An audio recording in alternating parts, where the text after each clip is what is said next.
President Trump just announced tonight that starting on Monday, the U.S. will start escorting ships out of the Strait of Hormuz for countries not involved in the Iran war. President Trump is calling this Project Freedom and warning that interference will be, quote, dealt with forcefully.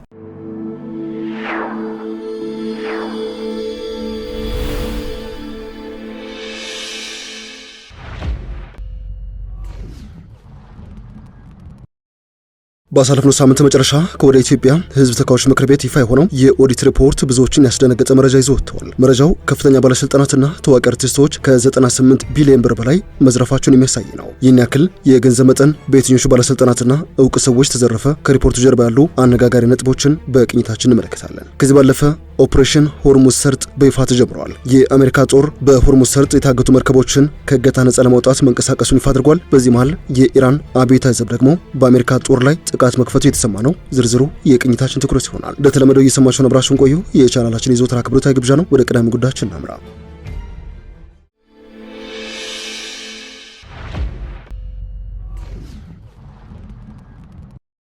ባሳለፍነው ሳምንት መጨረሻም ይፋ የሆነው የሪፖርተር እትም እንደሚያሳየው ከሆነ ከፍተኛ ባለስልጣናትና ታዋቂ አርቲስቶች ከ98 ቢሊዮን ብር በላይ መዝረፋቸው ይፋ ሆኗል። ይህ የቢሊዮን ብሮች ዘረፋ ይፋ የሆነው በፓርላማው በቀረበ የኦዲት ምርመራ ሪፖርት ላይ ነው። በ2018 በጀት ዓመት 9 ወራት በሀገር ኢኮኖሚ ላይ ከፍተኛ ሙስና የፈጸሙ ከፍተኛ ባለስልጣናትና ታዋቂነታቸውን በመጠቀም ህብረተሰቡን የዘረፉ አርቲስቶች 78 ቢሊዮን ብርና 134 ሚሊዮን ዶላር ወይንም በወቅቱ የባንክ ምንዛሬ ከ98 ቢሊዮን ብር በላይ ጉዳት ማድረሳቸውን ህብረተሰቡን መዝረፋቸውን በኦዲት ምርመራ መረጋገጡን የፌደራል ፖሊስ አስታውቋል። የኢትዮጵያ ፌደራል ፖሊስ ይህንን ያስታወቀው የ2018 በጀት ዓመት የ9 ወራት እቅድ አፈጻጸም ለህዝብ ተወካዮች ምክር ቤት ህግና ፍትህ ጉዳዮች ቋሚ ኮሚቴ ባሳለፍነው ሳምንት ባቀረበበት ወቅት ነው። የፌደራል ፖሊስ የወንጀል ምርመራ ኦፕሬሽን መምሪያ ምክትል ኮሚሽነር ሙሊሳ አብዴሳ ወንጀል ነክ የሆኑ ምርመራዎች ላይ የሙስና ምርመራ ወንጀሎች እንዴት እንደሚፈጸሙ ሲያብራሩ ሙስና በባህሪው እጅግ ውስብስብና ድርጊት ፈጻሚው በረቀቀ መልኩ የሚፈጽሙ በመሆኑ ይህንን በማስረጃ ማረጋገጥ እጅግ በጣም አስቸጋሪ ነው ብለዋል።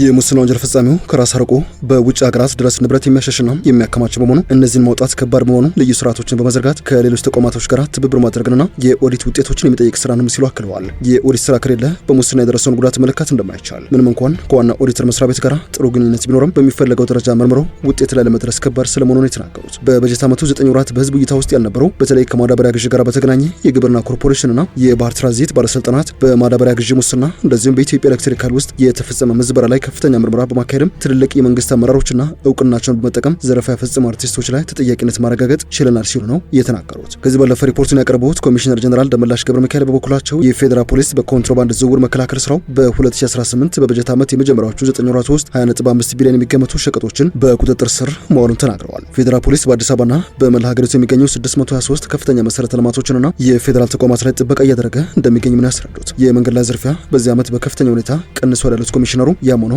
ሙከራዎች አሁን መቀጠላቸውን በ2017 ዓ.ም 251 ተጠርጣሪዎች መያዛቸውን በ2018 ደግሞ በ9 ወራት ውስጥ 64 በመንገድ ላይ ዝርፊያ ተጠርጣሪዎች መያዛቸውን አስረድተዋል። በጦር መሳሪያ ዝውውር ከኤርትራ ወደ ኢትዮጵያ ገብቶ በትግራይ ክልል በኩል ጽንፈኛ ያሏቸው ኃይሎች ሊተላለፍ የነበረ 56000 በላይ ጥይትና ከ241 በላይ መሳሪያዎችም ተይዟል ብለዋል። በድንበር ዘለል ወንጀሎች በ9 ወራት ውስጥ በኮንትሮባንድ 330፣ በአደንዛዥ እጽ 59፣ በህገወጥ ሰዎች ዝውውር 59፣ በህገወጥ ጦር መሳሪያና በህገወጥ ገንዘብ ዝውውር 200 ሰዎች በጥቅሉ 751 ሰዎች ተጠርጥረው መያዛቸውንም ነው የተናገሩት። በፌዴራል ዋና ዋና መንገዶች በተደረገ የቁጥጥር ስራ ደንብ ተላልፈው በኩል የተቀጡ በርካታ ተሽከርካሪዎች መኖራቸውንም ነው ኮሚሽነር ደመላሽ ገብረ ሚካኤል ያስረዱት። ኮሚሽኑ በ9 ወራት ውስጥ ፈንጅ ለጫኑ ተሽከርካሪዎች ምርቶቻቸውን ወደ ተለያዩ ሀገራት የሚልኩ ድርጅቶች ለገንዘብ ጭነቶች፣ የጉምሩክና የባቡር ጭነቶችን ጨምሮ የእጀባዎችን አገልግሎት መስጠቱን አስታውቀው የምድር ባቡር የፖሊስ መምሪያ ከአዲስ አበባ ጅቡቲ ለሚዘልቀው የባቡር መስመር ከፍተኛ ጥበቃ ስለማድረጉም አክለው አስረድተዋል። የሰራዊትን የወስና ኑሮ ማሻሻል፣ የበጀትና የግብዓት እጥረት ትኩረት እንዲደረግበትም ነው የጠየቁት። ፖሊስ መስዋዕትነት እየከፈለ የአገሪቱን ሰላምና ደህንነት እያስከበረ ነው ያሉት ኮሚሽነር ደመላሽ ገብረ ሚካኤል አንዳንዶች መኖሪያ ቤት ያላቸው ቢሆንም ሰራዊቱ በስፋት በካምፕ እንደሚኖር ገልጸዋል። መንግስት እገዛ አድርጎ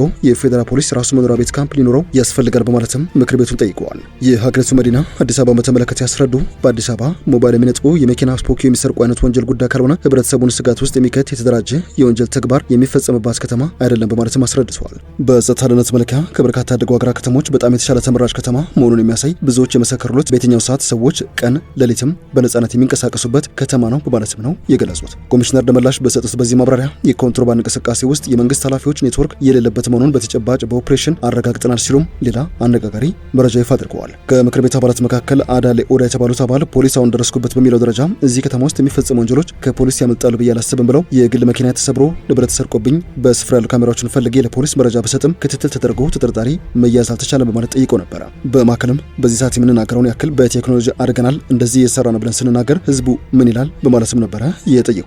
የፌዴራል ፖሊስ ኮሚሽን የወንጀል ምርመራ ኦፕሬሽን መምሪያ ምክትል ኮሚሽነር ሙሊሳ አብዴሳ በበጀት ዓመቱ በተፈጠረ የምርመራ አቅም በወንጀል የሚጠረጠሩ ሰዎችን አስሮ ከመመርመር ቀድሞ ሊሰበሰቡና ሊመረመሩ የሚገባቸውን ሰነዶች አጠናክረን ወደ መያዝ እየሄድን እንገኛለን ሲሉ ምላሽ ሰጥተዋል። በአደገኛ እጽ ዝውውር የኢትዮጵያ አየር መንገድ በመጠቀም በተለይ ናይጄሪያን በድግግሞች እንደሚያዙ የገለጹት ኮሚሽነሩ በ9 ወራት ውስጥ ከ44 ቢሊዮን ብር በላይ በህገወጥ የሐዋላ ዝውውር ተሳትፎ የተገኙ 92 ተጠርጣሪዎችን ወደ ህግ አቅርበናል ሲሉ ነው የተናገሩት።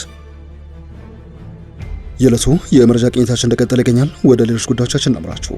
President Trump just announced tonight that starting on Monday, the U.S. will start escorting ships out of the Strait of Hormuz for countries not involved in the Iran war. President Trump is calling this Project Freedom and warning that interference will be, quote, dealt with forcefully. በአሜሪካና በኢራን መካከል ያለው ውጥረት እጅግ አደገኛ ደረጃ ላይ ደርሷል ተብሏል። የአሜሪካው ፕሬዝዳንት ዶናልድ ትራምፕ የሀገሪቱ ባህር ኃይል በሆርሙዝ ሰርጥ መተላለፊያ መንገድ አጥተው የቆሙ መርከቦችን አጅበው ለማስወጣት ዘመቻ እንደሚጀምር ይፋ አድርጎ ነበረ። ይህንን ተከትሎ ኢራን አስተላለፈችውን ማስጠንቀቂያ በመተላለፍ ወደ ሆርሙዝ ሰርጥ ለመግባት ሞክረዋል የተባሉ የአሜሪካ የጦር መርከቦችን በሚሳይል ስለመመታታቸው የሀገሪቱ አብዮታዊ ዘብ ይፋ አድርጓል። ዶናልድ ትራምፕ በሆርሙዝ ሰርጥ መተላለፊያ አጥተው የቆሙ መርከቦችን አጅበው ለማስወጣት ይካሄዳል በተባለው ዘመቻ 15000 ወታደሮች ከምድርና ከባህር ኃይል የሚነሱ ከ100 በላይ የጦር አውሮፕላኖች እንደዚሁም የጦር መርከቦችና ድሮኖች ዝግጁ ስለመሆናቸውም ይፋ አድርጎ ነበረ። በተለይም የአሜሪካ ጦር እንዳስታወቀው ከሆነ በሆርሙዝ ሰርጥ መተላለፊያ አጥተው የቆሙ መርከቦችን አጅበው ለማስወጣት ከምድርም ከባህር ኃይል የተውጣጣ በርካታ ሺህ ወታደር ወደ ሰርጡ እንደሚጠጋ ይፋ አድርጎ ነበረ። የኢራን አብዮታዊ ዘብ በበኩሉ የአሜሪካ ባህር ኃይል ወደ ሆርሙዝ ሰርጥ ለመግባት የሚሞክር ከሆነ ጥቃት እንደሚፈጸምበት ቀደም ሲል አስጠንቅቆ እንደነበረ የሚዘነጋ አይደለም። ይህንን የሥራ ማስጠንቀቂያ ችላ በማለት በሰርጡ ለማለፍ በሞከሩ የአሜሪካ ጦር መርከቦች ላይም 2 የሚሳይል ጥቃት መፈጸሙን የኢራን መገናኛ ብዙሃንን ጠቅሶ ሮይተርስ ዘግቧል። ጥቃቱን ተከትሎ የጦር መርከቦቹ ወደ ሰርጡ ያደርጉት የነበረው ጉዞ መገታቱ የተገለጸ ሲሆን የአሜሪካ ጦር በበኩሉ በጦር መርከቦቻችን ላይ የተፈጸመ ጥቃት የለም በማለት አስተባብሏል። በከፊል የመንግስት ዜና ወኪል የሆነው ፋርስ እንደዘገበው መርከቡ ከእስላማዊ ሪፐብሊክ ኢራን የባህር ኃይል የተሰጠውን ማስጠንቀቂያ ባለመቀበሉ የሚሳይል ጥቃት ኢላማ ሆኗል ብለዋል። ተቋሙ የአካባቢ ምንጮች በመጥቀስ መርከቡ መታቱንና ጉዞውን መቀጠል ባለመቻሉ ስፍራውን ጥሎ እንዲሄድ ተገዷል ሲሉ ዘግበዋል። ተፈጸመ ስለተባለው የዚህ ሚሳይል ጥቃት እስካሁን ከአሜሪካ በኩል በተሰጠው አስተያየት የኢራኑን የአብዮታዊ ዘብ የሚሳይል ጥቃት የሚያረጋግጥ አይደለም። ቀደም ብሎ ፕሬዝዳንት ትራምፕ የአሜሪካ ጦር የንግድ መርከቦች በሰርጡ በኩል እንዳልፉ እንደሚያጅብና ለማንኛውም ጣልቃ ገብነት በኃይል ምላሽ እንደሚሰጥ መናገራቸውን የዘገቡት እነዚህ የመረጃ ምንጮች ትራምፕ የአሜሪካ በሆርሙዝ ሰርጥ ማለፍ ተስኗቸው የቆሙ መርከቦችን ለመምራት የሚረዳውን የነጻነት ፕሮጀክት ዛሬ እንደምትጀምር መግለጻቸውን ዋቢ አድርገው ዘግበዋል። ወደ ሸገር ታይምስ ቤተሰቦች የዕለቱ የመረጃ ቅኝታችን አበቃ። ስላደመጣችሁን አመሰግነን። በያላችሁበት ሰናይ ጊዜ